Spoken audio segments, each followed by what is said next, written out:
Many times I've said to people, don't kill them with kindness. I love dogs so much, but I also know what they need, and I also know what they desire as animals, and it's important for us to also know that. And I can tell you that that's probably the single most life-changing thing in the dog world right now.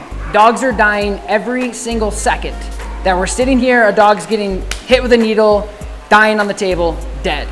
Why? Mostly because we don't understand their primitive desires and wants and needs. We get them and we treat them like a child.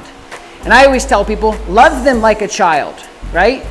If we do that, we'll be in way better shape. Don't love them like a teddy bear, right? It's important for us to understand that, because if a child does something at an early age, we're on top of it. Like, hey, don't drink that bottle of bleach. Don't kick your principal. Like, these things I'm gonna punish you for, so you never do that again. We're discouraging the behavior. Does that make sense? With dogs, for some reason, there's that gap of, I don't know, maybe we can let them do this, maybe we can't. But I think the most important thing moving forward is I don't want to put blame on people. I just want to educate people that I think the hardest thing for people is they don't know how. They're like, I know this is wrong, but how do I punish my dog? How do I tell them wrong from right? And we're going to talk about that in a little bit. But I think in today's society, when we mention things like punishment, and we mention things like negative reinforcement or even positive reinforcement, people automatically associate these tribalistic, idealistic things of torture, pain, abuse. And we're going to talk about that in a little bit. We fail because we put too much emotion and not enough actuality, like thinking, fundamental thinking of, should I own this dog? I love it more than my kids for the most part.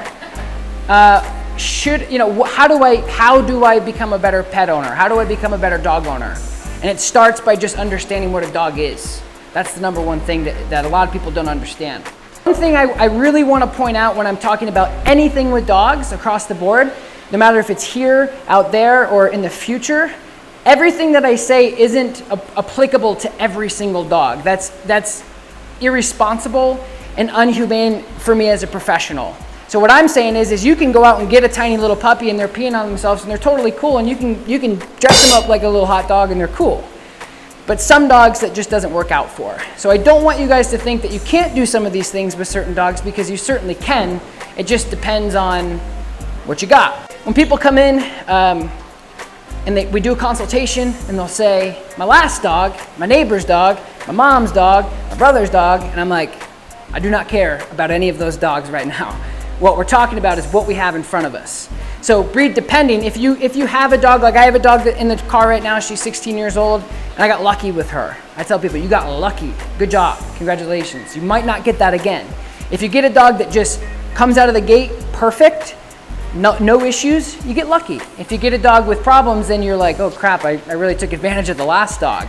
And a lot of people are like, what the heck happened? What did I do? I did the same thing with my last dog, but they're totally different. Totally different. It's the same thing with parenting. When you have like a child, your first child, and your parenting is the same as the second child, but they turn out completely different, there's nothing you can do about that. It's genetics. It's how they were born. It's DNA. You did what you needed to do, but they made a different turn, whether it's right, wrong, right, or indifferent. Daily basis, what happens with me is a dog comes in trying to hurt me or trying to kill me or everything else around them. That gets me excited. I get goosebumps. I hop over the table, I'm like, let's go. That's something that was never taught with me. I certified dog trainers for 2 gigantic colleges across the country, and they're still trying to figure out, like, how did you know when to do this or that? And I'm like, I don't know. I just blacked out. I don't know what I did. It just happened. But those are the 3 things that I teach my students on any level. If you're dealing with little cute, annoying puppies, or you're dealing with a killer, those 3 things will get you through that situation. It may take you 3 weeks, it may take you 3 minutes, but those 3 things. My big thing, guys, is I really advocate for dogs so much. I was an animal control officer for a while. I was literally in court helping dogs. I'm like, no, you're wrong. You stuck your face in the dog's face and it bit you. The dog didn't attack you. There's a difference between an attack and a bite. There's a difference between a fear bite and an attack.